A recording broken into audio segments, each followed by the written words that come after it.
Hai semua, nama saya Cikgu Shirley. Dalam video ini, Cikgu akan membincangkan kertas peperiksaan percubaan Johor Bahru 2025 bagi kertas 2. Okay? Jadi, mari kita lihat soalan keempat iaitu Bahasa Melayu Standard. Jadi, biasanya soalan ini 6 markah. Okay? Jangan skip. Kerana ada student kata, susahlah Cikgu, Bahasa Melayu Klasik, tak tahu mana nak tukar.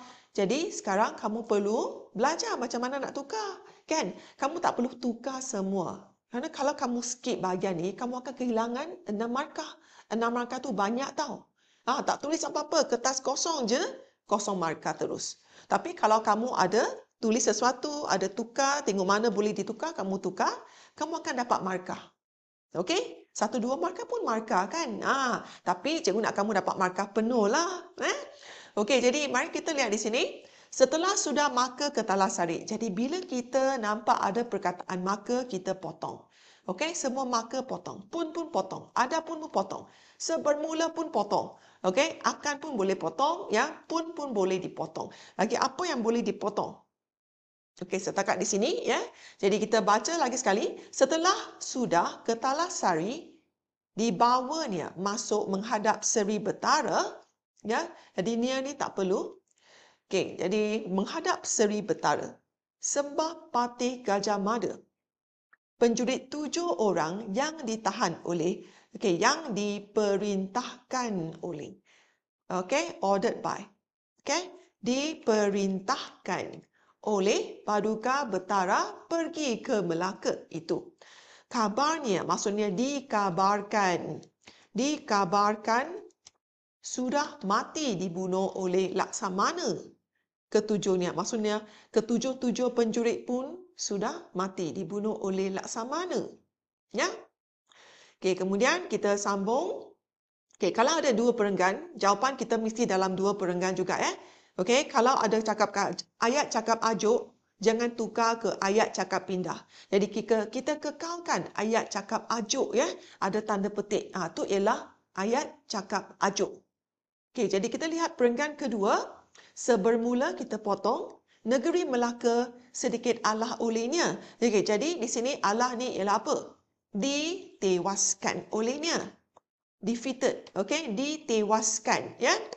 Okey, sekarang barulah ya, barulah bukan baharulah. Barulah Patih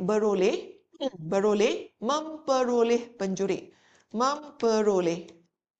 Penjurit terlalu. Jadi penjurit ni kita boleh kekalkan ataupun nak tukar kepada pahlawan pun boleh. Pahlawan pun boleh ya. Terlalu kepetangan. Jadi kepetangan ni maksudnya apa? Mahir, very pro, very expert. Mahir. Inilah penjuritnya. Nampak tak mahir sini? Cikgu tulis lagi sekali. Ya, mahir. Mahir.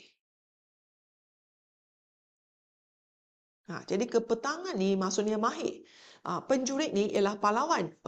Ketalas sari namanya. Iaitu anak petala bumi yang dipesan oleh bapanya kepada Patih. Jadi petala bumi merupakan ayah kepada ketalas sari yang merupakan antara 7 orang yang mati dibunuh oleh Laksamana Hang Tuah. Jadi bila kita dah rancang, dah plan yang mana perlu ditukar, kita tulis semula dalam 2 perenggan. Ya? Okey, mari kita lihat jawapan lengkap yang cikgu dah sediakan di sini. Baiklah, mari kita lihat jawapan lengkap yang cikgu dah sediakan di sini ya. Okey, setelah itu, ketalas sari dibawa masuk untuk menghadap Seri Betara. Noktah. Patih Gajah Mada berkata, tentang 7 orang pahlawan yang diperintahkan oleh Paduka Betara untuk pergi ke Melaka, dikabarkan bahawa mereka semua telah dibunuh oleh Laksamana di sana. Kemudian perenggan kedua, negeri Melaka juga sedikit sebanyak telah ditewaskan olehnya. Sekarang barulah Patih memperoleh seorang pahlawan yang mahir. Inilah dia pahlawannya. Nama dia Ketalas Sari, anak kepada petala bumi yang telah dipesan oleh ayahnya kepada Patih. Jadi di sini 6 markah ya. Jadi ingat, tulis dalam 2 perenggan kalau soalan 2 perenggan. Kalau ada ayat cakap ajuk, kita kekalkan. Jangan tukar. Kemudian kita semak tanda baca dan ejaan. Lepas tu kita beralih ke soalan kelima iaitu peribahasa.